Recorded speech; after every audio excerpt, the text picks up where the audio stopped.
মুসলমান এই জুতা পিটা করার দরকার ছিল, এগুলো গেল কোথায় চোরগুলো, ঠিক কিনা বলে? এগুলো বললে আমাকে বলে আমি নাকি রাজনৈতিক বক্তব্য দিই। ওই বদমাস সিলেটে বাড়ি, ও বলছে আমার দেশের উন্নয়ন নাকি ভারতের উন্নয়ন, স্বামী স্ত্রীর মতো সম্পর্ক বানাইছে, এখন জামাইয়ের বাড়ির বউ চলে গেছে, কথা ডেকে না। এগুলো বেশি বলতে চাই না, কিন্তু সেখানে আজ অক্ষ বিল পাশ করে লক্ষ লক্ষ মুসলমান আজ রাস্তায়, ঠিক কিনা বলেন?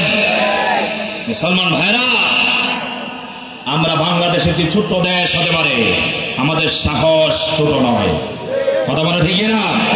আর মনে রাখবেন চট্টগ্রামের ভাইরা, যখন এই ভারতের হিন্দুরা আমাদের উপরে আক্রমণ করবে, দেখেন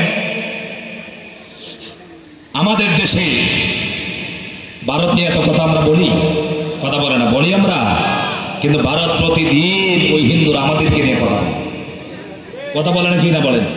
একটি স্বাধীন রাষ্ট্রের ব্যাপারে আর এক রাষ্ট্র মাথা গলানো নাক গলানোর কোনো ক্ষমতা রাখে না, কিন্তু সেই স্বৈরাচার হলো ভারতের মোদী একার এক স্বৈরাচার।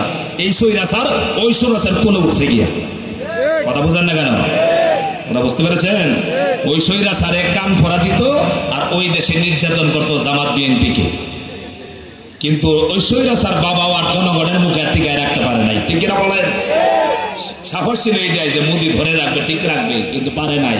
মুসলমানরা এখনো যদি আমরা এক না হতে পারি, আমি বিএনপির ভাইদেরকে অনুরোধ করব, বিএনপির ভাই, জামাত ইসলামের ভাই, চরমনায়ের ভাই, আমরা সবাই ঐক্য করে করবো মুসলমান হিসেবে, ঠিক কিনা বলেন? পারবো তো ইনশাআল্লাহ? কারা কারা আমরা মুসলমান হিসেবে ঐক্য করে জাহাজগুলো দেখতে চাই?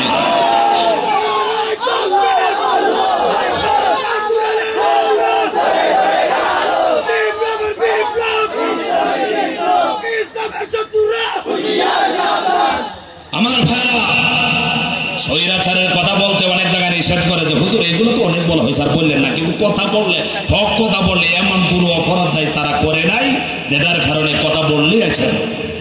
কি বলেন আপনারা? এই দেশের অনেকগুলো তাজা প্রাণ খেয়ে হত্যা করেছে, করে নাই?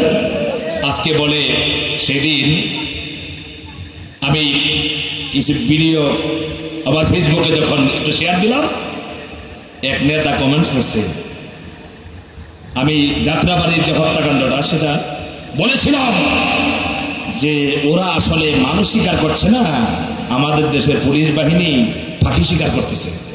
এটা দেখেন নাই যাত্রাবাড়ির ভিডিওটা? ওইখানে দেখছে ওরা যদি ফাঁকি শিকার করে তাহলে পুলিশকে হত্যা করলো খারাপ, মানে মায়া কান্না হইতেছে, ঠিক না? আমার ভাইয়েরা, আমরা বিএনপি, জামাত বা যত মানুষ আছে আমরা বাংলাদেশের, সবাই আমরা এক হব মুসলমান হিসেবে, ঠিক না? কোন রাজনৈতিক দল এক একজনের এক একটা থাকবে, যদি আমরা যদি ঐক্যবদ্ধ না হতে পারি, সামনে যে সময় আমরা দেখতেছি যে ভারতের দিকে আমরা কালো ব্যাগ দেখতে পাচ্ছি, আমার মনে হয় সেই ভারতের মুসলমানদের পক্ষ আমরা নেওয়ার কারণে আমাদের উপরে সেই নির্যাতন আসতে পারে। সেই নির্যাতন যদি আসে, আমরা জীবন বাজি রেখে জাহাজের ময়দানে কাফেরদের বিরুদ্ধে লড়াই করতে কারো কারো রাজি আছে।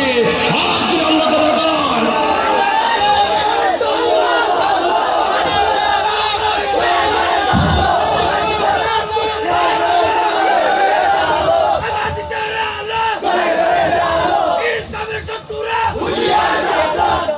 আমার ভাইরা, আপনারা এখন বলবেন হুজুর ভারত নিয়ে কেন কথা বলছেন? ভারত নিয়ে নয়, এটা মুসলমান নিয়ে কথা বলেন না কেন?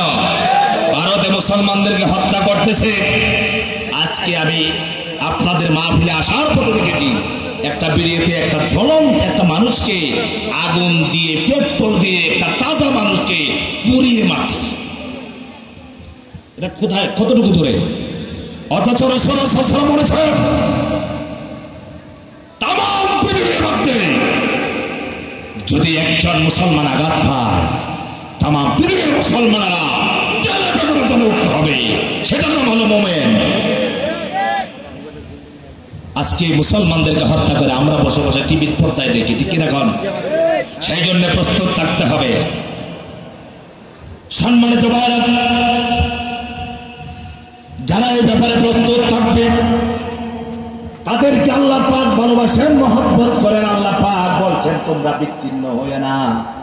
ইন্নাল্লাহা ইউহিব্বুল্লাযীনা ইউকাতিলুনা ফী সাবিলিহি সাফফান কাআন্নাহুম বুনিয়ানুম মারসুস। আল্লাহু আকবার।